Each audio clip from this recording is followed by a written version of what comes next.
Good morning guys, Penzance, Cornwall. I am here today to take the RMV Scillonian III ferry over to the Isles of Scilly. I'm just making my way to the ship now. You can see it just over there.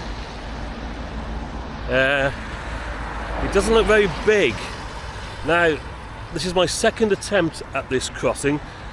Last November 2023, it was a total failure, strong winds, and yeah, had to postpone it. And guess what? Yesterday, I had a travel advisory warning saying that, yeah, it could be a rough crossing, and also it's not advisable for passengers making day trips. Well, yeah, guess what? That's exactly what I'm doing, hopefully, anyway, today. So anyway, I'm going to make my way over to the check-in area and yeah, see what it's all about. I've never done it before. And yeah, hopefully it's not too bad, but I guess I'll let you know about halfway through the crossing. 2 hours 45 minutes supposed to take, scheduled to depart at 10 o'clock. So yeah, I mean, yeah, what's the worst that could happen? Well, I guess that's not something I actually wanted to find out, to be honest. Yeah, I'd made my way around to the quayside to join the queue line waiting to check in. Okay, so yeah, made it as far as the check-in area. Interesting, yeah, the luggage goes in like shipping containers opposite. And then looks like we're just queuing up. Fortunately there's cover because it has started to rain, but it did say it was going to rain first thing, hopefully brightening up a little bit later. So yeah, it's just a case of hanging around now and waiting to get on board. Okay, well, check-in was pretty easy. Yeah, just a case of giving you a ticket number to the girl at the desk there, and you can actually check in online, by the way. But yeah, simple enough to do it down here at the dock. It's just a case of walking to the ferry now. Yeah, so then it's not far to the ship, and make sure you stay on the designated walkway here. There are a lot of freight movements about. Then just show your ticket to the staff here, and you're good to go. Morning. Good morning. How are you? All right, thanhanks. Yeah. Good. Yeah, all good. Could be a good crossing. All GoPro'd up, getting ready for the crossing. Yeah, well, yeah, could be a nice one. Should get a few views off this one if it's a little bit rough. Well, it's going to be about 3 metre, so it's it'll be a bit of movement. But yeah, hopefully it's going to brighten up. I think when we get into Scilly. Hopefully, yeah. Yeah, we had a beautiful Wednesday. Oh, stunning! Dolphins popping out everywhere. Oh, fantastic! Where's the best place on deck to see? Starboard side. Starboard side. So out on the rear deck. On the right. On the rear deck, because obviously what we're going to do, we're going to reverse out. And then starboard side is going to be the views of the west Cornwall coast. Ah, brilliant. So you'll see all the Minack and the Corno and all that stuff. Yeah. Fantastic. Yeah, starboard, coffee downstairs, cafe if you want anything. What's the worst that could happen? Nothing. You're going to have a great time. Yeah, brilliant. Cheers, mate. All the best. See you later. This is exactly what you want, isn't it? As a tourist, friendly, welcoming staff. They don't mind your camera, probably get a lot of that anyway. And they're telling you all about the departure, what you're going to see, best place to stand for views, all that kind of stuff. Yeah, an absolutely great start to the journey. Yeah, fantastic. Welcome there by some of the crew members on the quayside. And yeah, just telling us all about the ship and the best sides to see. Things like dolphin. Hopefully we'll see a dolphin or two. Well, you never know, so get on board and find out. Morning. Boarding was a good 45 minutes or so before scheduled departure time, so yeah, at this point, and bearing in mind the predicted sea conditions and the fact that I hadn't had breakfast yet, I decided the best thing to do was probably head downstairs and see what was on offer in the cafeteria. Right, now I thought it would be prudent to have something to eat before we set sail. So yeah, just headed down to the cafeteria. It's not bad actually. Yeah, so this is we've got a bacon bap and a croissant and an Americano, which is £9.30. That's not too bad. It's less than a tenner for breakfast, and we've got about less than an hour to go now till we set sail. So yeah, I'll eat this quick, and hopefully this will be the last I see of it. Yeah, plenty of space down here at this time of the year. Western Rocks Coffee do the catering, I believe, and yeah, the coffee was pretty decent. And note also there is a lift here which makes this space accessible for everyone, and that's really good to see, isn't it? After breakfast I headed back outside to watch the various items of freight being craned aboard, mainly shipping containers but also a couple of really long rowing boats, and finally we were ready to depart. With the lines being released, we reversed slowly out of the harbour.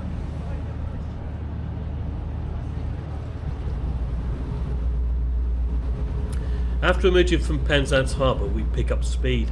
If you're outside at the stern of the ship you can just make out St Michael's Mount here in the distance. This is the view from the uppermost deck, the bridge deck as it's known. You've got plenty of seating here and also plenty of seating and outside space on the deck below, the upper deck, which is a bit confusing the wording I know, but if you do get lost, which I doubt you will, there are handy deck plans dotted about the ship like this one here by the main stairs, and you can also find out what other facilities are on offer, and we'll come on to these in a short while. So leading off from this area and still on the upper deck we have these pretty strong looking doors either side, which can be used for boarding and disembarkation I presume. And then we're into what is probably the largest of the inside lounges, with seats arranged in an airline style configuration. Now there are two rear doors here to the outside seating area.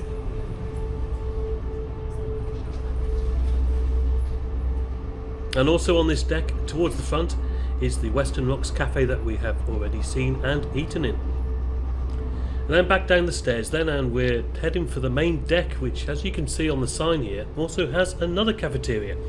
Once you descend the stairs, if you head towards the rear you will see ample table seating here and further Western Rocks coffee branding. There are handy USB charging sockets on the wall for anybody to use. Yeah, look at the windows, right? They seem to be reinforced here at this level. And a quick glance outside, and it seems like we're pretty close to the waves, even on a day like this. It doesn't actually feel particularly rough at present. And I would imagine on some crossings, these windows are probably underwater half the time, hence the need for strengthened protection. This cafeteria was closed at the time of my crossing, so yeah, I guess it's a seasonal thing, but yeah, it does look like the kitchen area is considerably larger, so yeah, again in the summer it would be pretty busy, wouldn't it? And towards the front of the ship there is more comfortable airline seating at this level.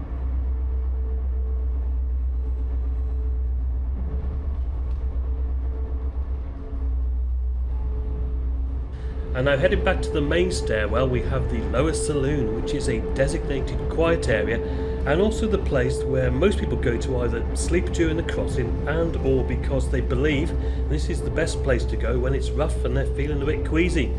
It is towards the middle of the ship and the lowest public access point. Yeah, there's information regarding seasickness where the appropriate bags are stored, and they do recommend being in this location. Personally though, I'd rather be out on deck where I can see the horizon. It did feel pretty gloomy down here, I felt, but yeah, it is really quiet. So if you do want to get away from it all for a couple of hours, this is the place to come, isn't it? Well, I didn't linger. I made my way back upstairs, and yeah, back out on deck for me was the best place to be. And mainly because at this point I wanted to get some decent views of the coastline and yeah, maybe even catch a dolphin or two as we made our way west.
Alright then guys, yes, so about an hour into the journey and we're just passing, well I think we can see that, but we've got Longship's Lighthouse over there, just off Land's End. We'll go and have a look at that in a little bit, and then we've got Wolf Rock Lighthouse, which is just over there. And yeah, okay, it's a little bit up and down at the moment. Nothing too bad. I don't want to tempt fate or anything.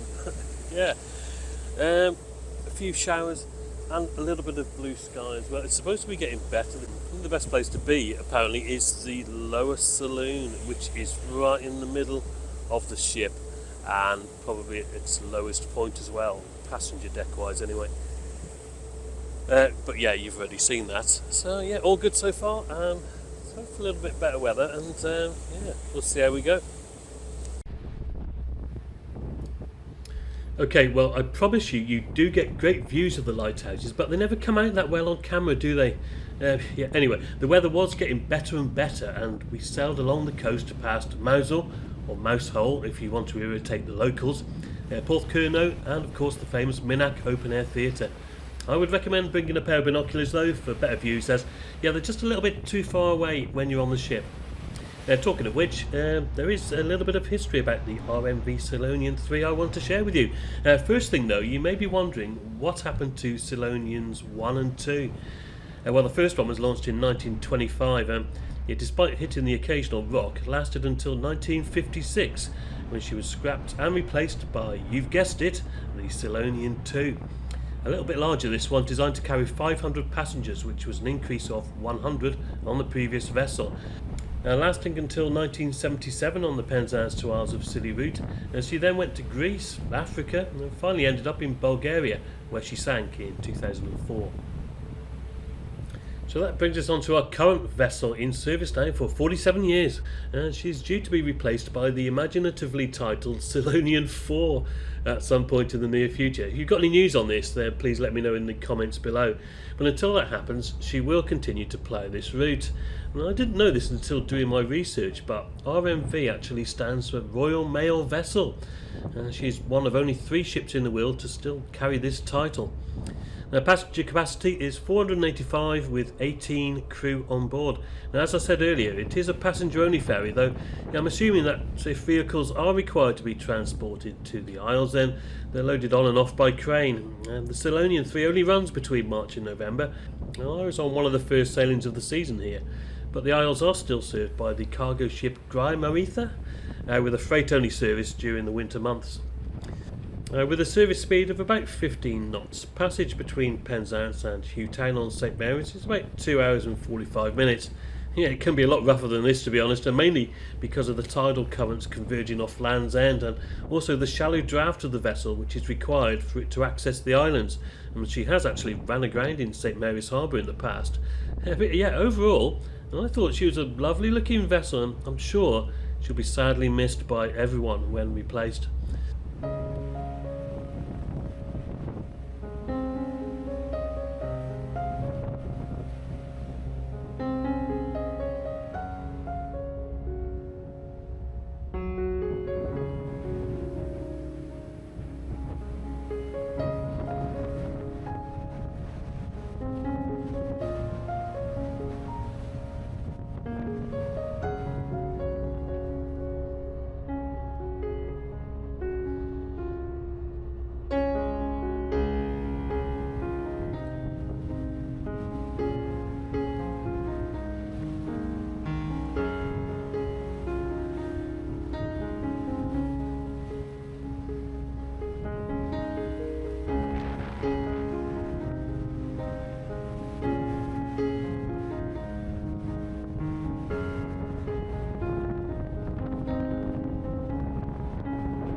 And coming into Hugh Town on St Mary's, the ship docks at the quayside here, and all I can say is, wow, what an entrance. If you've never been here before, I hadn't, you will certainly be filled with excitement and anticipation as you sail past the glorious beaches and scenery on the approach to the harbour.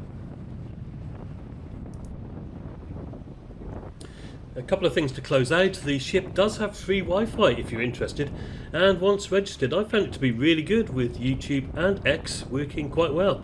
And there's me posting a picture of myself on the ship here, for example. And also there are designated areas for pets on board, but you do have to book in advance. More details of this are on the Isles of Scilly website, which I will link to in the description for this video. Good afternoon, may I have your attention please? Could all passengers please make their way to the gangway? Thank you. Right, the gangway has been stabilised and I think we're ready to Cheers all. go off. Well, Cheers have a guys. lovely hour. See you later. Yeah, if I was coming back on the ferry I would have only had about an hour or so on the island, but yeah, it is the cheapest way of doing it, and price for a return at the time of this video was £35. Right, thank you. Alright. I wasn't quite sure which way to go then. No, we're alright. Go ahead. Yeah, thank you very much. I was going to be here a little longer as I'd purchased a sail fly day trip ticket, which was basically coming here on the ferry and flying back on the Twin Otter Skybus to Land's End. And that cost me £101.35, including a bus or taxi ride back to Penzance from Land's End Airport. And you get about 4 hours on the island doing it this way, which certainly gives you more time to look around. Oh, by the way guys, 81% of people who watch my content aren't subscribed to the channel. So if that's you and you enjoy my stuff, it would really help me out if you could click that subscribe button. And you really wouldn't want to miss that Skybus video, would you? The flight, I can tell you that, was absolutely amazing. I made my way further down the quayside and ended up at the beautiful Porthcresser beach, where yeah, I just took a minute or two to take in the scenery and summarise the journey. Right then guys, St Mary's, Isles of Scilly. Just got here on the RMV Scillonian III. Yeah, roughly about 2.5 to 3 hour crossing all the way from Penzance on a classic ship. What did you think? Let me know in the comments below. Yeah, I really enjoyed it. It wasn't as rough as I thought it was going to be. And yeah, I don't know, maybe the ship's more stable than I thought it was going to be as well. The crew were fantastic and plenty of facilities on board for that kind of length of crossing. But yeah, honestly, my first time here, first impressions, well, I mean, it's absolutely gorgeous, isn't it? Lovely weather, so I'm grateful for that. And yeah, it was really, really well worth the trip. Let me know if you've been here yourselves or you're planning to come either by ferry or by plane or helicopter. Yeah, like I said, let me know in the comments below. In the meantime guys, thank you very much for watching. I hope you can join me on another adventure soon. There's loads more to come. And until the next one, cheers for now.